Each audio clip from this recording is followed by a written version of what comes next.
So you've done all the work, right? The project is finished, you've studied for hours, but that anxiety, it's just getting started. That's exactly what we're going to talk about today. That really important shift from doing the work to letting go.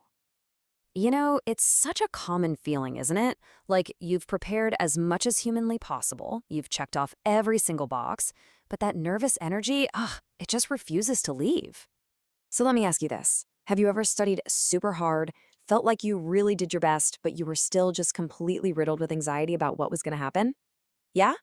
If you're nodding along, trust me, you are not the only one. Okay, so to really get a handle on this feeling, let's dive into a little story. It's one that might feel, well, pretty familiar.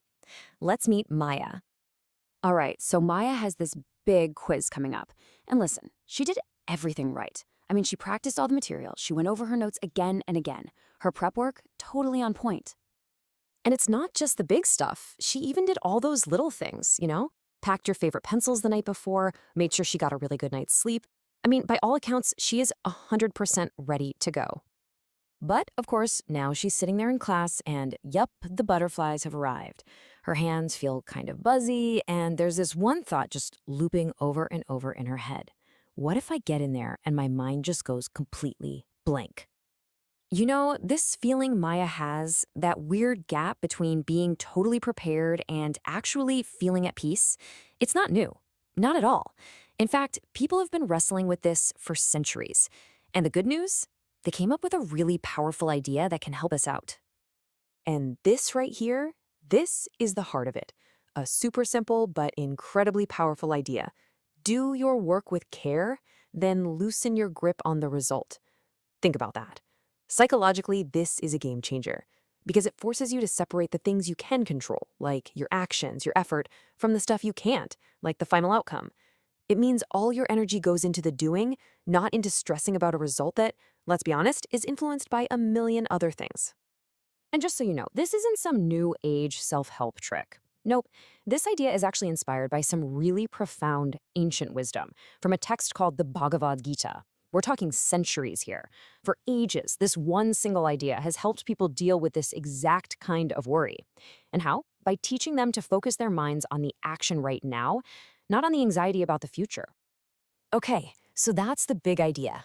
But the most important question is, how do we actually use this? Well, let's take this piece of ancient wisdom and turn it into a practical tool that you can try for yourself. All right, so the next time you feel like Maya, you're sitting there right before a test, here's a super simple 3-step tool. First, just whisper to yourself, do, then let go. Got it? Second, take a really calming breath. Breathe in for a count of 4, and then a longer, slower breath out for a count of 6. This little trick actually calms your whole nervous system down. And third, just begin. Seriously, write your name down and find the easiest question to start with. It's all about taking that first tiny, controllable step. So, if this idea is really clicking with you and you want to learn more, there are a few ways you can keep this journey going. First up, for more stories and little mindset tools just like this one, you should totally follow at Mindset with Gita. And hey, for all the parents and teachers out there, there's an awesome learning pack available. You'll find the link for that in the bio. And finally, you know the drill. If this was helpful for you, save it so you can come back to it, or even better, share it with someone who you think might need to hear this today. So I'll leave you with this question. What's one area in your life where you can practice doing the work and then letting go?